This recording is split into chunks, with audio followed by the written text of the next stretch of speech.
Hello everybody, we're back here on the Hunter Call of the Wild, once again playing on the brand new map, New England Mountains, and I was just strolling through the map, attempting to unlock some stuff, and well, I picked up this track right here, and immediately got excited, and then realized it is a whitetail deer, so not exactly the most exciting piebald it could have been, as we've seen quite a few of them from the Great One grinds.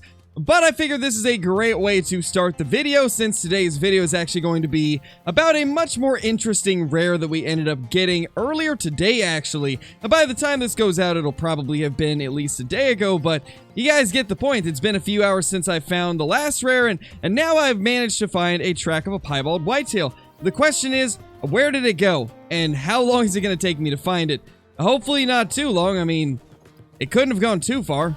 Well, it seems we have done it. We just found the drink zone for this whitetail deer, so I could totally just reset the time and get him in here real quickly. I don't know if I'm going to do that, as I would kind of like to just track him down and take him wherever he may be, whether it's a feeding zone or a resting zone, because I do think that would be a little bit cooler. So if possible, I am going to try and do that. So we're going to try and figure out where these tracks are heading and then follow him. Well, I don't know where the tracks could have possibly gone. We're virtually at the edge of the map, and I have yet to see the next track. I don't know if maybe it turned, or maybe they have a zone outside of the map, because that has happened in the past with different zones in Call of the Wild, so I guess that's possible. But I'd like to think that it wouldn't be outside of the reserve, at least I hope not. Oh my gosh, that looks insane! Wow! Oh my gosh, this is the coolest place to take down a beautiful piebald whitetail deer. And I don't know if it's just... I don't know if I'm seeing things, but that doesn't look like a normal piebald. I am starting to think they might have made some changes to the piebald whitetail deer. That looked a little bit different than what I'm used to seeing. I could be totally wrong. It could just be that I saw it through the brush, but that looked a little bit different than normal. We gotta get a better look at this guy and take him down. Where did he go? That's him right there. He has bedded down. I think we should be able to get his attention real quickly.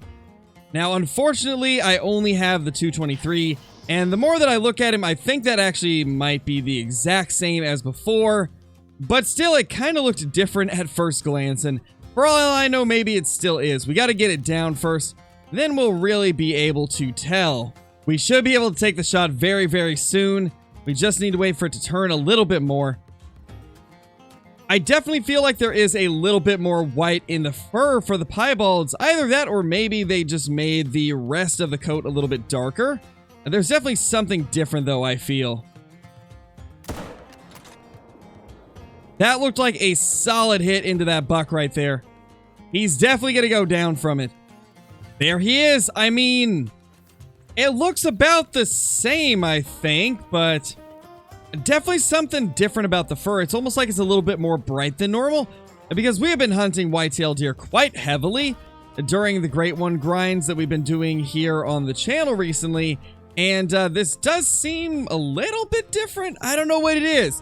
I think it's just the coloration is a little bit better than what we're used to, but it does look like it's the same pattern.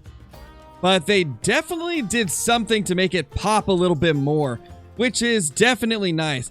I'm kind of disappointed that it isn't a brand new pattern, but I mean, it is what it is. I guess any type of improvements are still good, and they definitely seem to look a little bit more bright than they used to.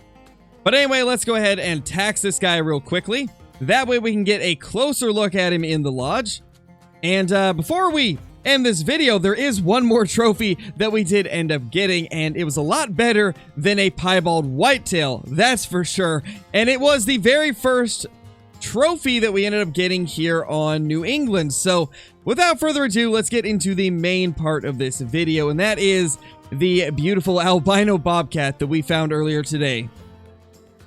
Well, I've been exploring the brand new map, New England Mountains, in search of all of the moose zones on the map so that I could get ready for the full release. That way we could grind for the Great One Moose. And well, I was stumbling across a few different tracks as I was going, and I pick up one, and it says albino. And well, you guys will never guess what it is. It's a bobcat, a female bobcat, so we gotta track this thing down now. However, I don't even have the proper gun on me at the moment. We've got the 22 and we've also got the 300, so I guess we gotta get the proper rifle. So let's go ahead and plop down a tent and get that real quickly, and then we will try to find this thing. And to make things even more interesting, I decided to get the 223 bolt action, as we rarely use this thing, and it's not the easiest gun in the game to use. It's insanely underpowered and not exactly great in, well, really any way. This is one of the least used guns in all of Call of the Wild, so why not give it a little bit of love while taking down this bobcat? And since this is in early access, I'm not going to get to keep this trophy regardless, so we might as well use a less than reliable gun. Okay, that's got to be it. That has got to be it right there. I couldn't see this being any other bobcat, so let's just kind of wait for it. We're going to go prone and move along kind of as slow as we can and see if we can get a view on it. And also, while I'm thinking about it, I did want to mention that the 223 bolt action is actually one of the best looking guns with the new customization system. So many of the skins actually look pretty good on the 223, so I got a feeling this gun might get a little more popular just for the fact that it looks good with almost every single skin. Definitely is not a powerful rifle, as I said earlier, but I think the customization to it is going to make a few people use it just for that. Okay, we've got to be super close. Our dog is officially growling, which means we're relatively close to it. Let's get our dog to lay down and see if we can lay eyes on this beautiful bobcat. It's got to be somewhat close, or else the dog would not have started growling. I also just gotta say, these forests look absolutely beautiful.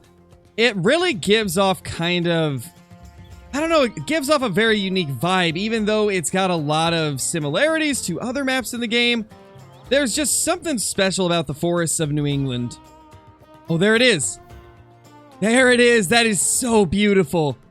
Man, I have not shot an albino bobcat since they did the rework to the way that they look. A while back, we did end up getting one, but it was before they changed the way the albino bobcats look. Now they are much more white looking. They have less of the spots, and they just look insane. That should be a good hit. I couldn't see that being bad, and there we go. She's going down. That is a really cool trophy to find. That is like the last thing that I expected to find while searching for moose. But we got it, and that is absolutely amazing. Look at that beautiful cat. I absolutely love the way the albino bobcats look. They are so cool. It honestly makes me want to get an albino lynx as well, but I just can't bring myself to grind lynx for too long. Just never been able to do lots of lynx grinding, even though I would love to get a rare lynx at some point. It would be pretty cool. I mean, we do have the melanistic one, but I'd like to get an albino one like we did in Revontuli Early Access. And now, since we have the inspect feature, we might as well use it and take a closer look at this bobcat right here. That looks so awesome. I'm so happy they added this feature in, because it really does add a whole new level of versatility when it comes to getting screenshots for thumbnails and stuff like that. You guys will probably be seeing some pretty cool thumbnails now that we've got the option to get some screenshots of them like this instead of only in the trophy lodge. But let's go ahead and tax this thing, even though we will not get to keep it. That way we can at least take a look at it in the lodge. So after taking a look at the whitetail, I really don't think there is anything different about them. It must just be the lighting in game now, because it definitely did look a little bit different. But as we see right here, it is the exact same. There seems to be absolutely no differences, but it definitely looks better in game. So I guess that is a positive still. And then as far as the albino goes, we all know this looks absolutely amazing in the lodge. And also, I'm recording this outro a couple days after these clips happened. I just woke up, had to start editing everything, and well, yeah, that's why my voice sounds a little bit more like raspy, because I did just wake up and haven't had time to get my voice cleared up and stuff like that. So apologies if it does sound a little bit rough, but it is what it is. This is probably going to be one of the best trophies that we will have off of early access New England because I don't really see us getting too much more crazy things, at least since there's only 2 days left in the early access. In fact, even less than that, so this is probably going to be our best trophy, and to be honest, it's a pretty cool one. Definitely a big fan of the albino bobcats. But with that being said, I hope you guys enjoyed this video. If you did, be sure to subscribe, and if you didn't, well, I hope you enjoy the next one. But thank you all for watching, and I will see you all in the next one. Peace!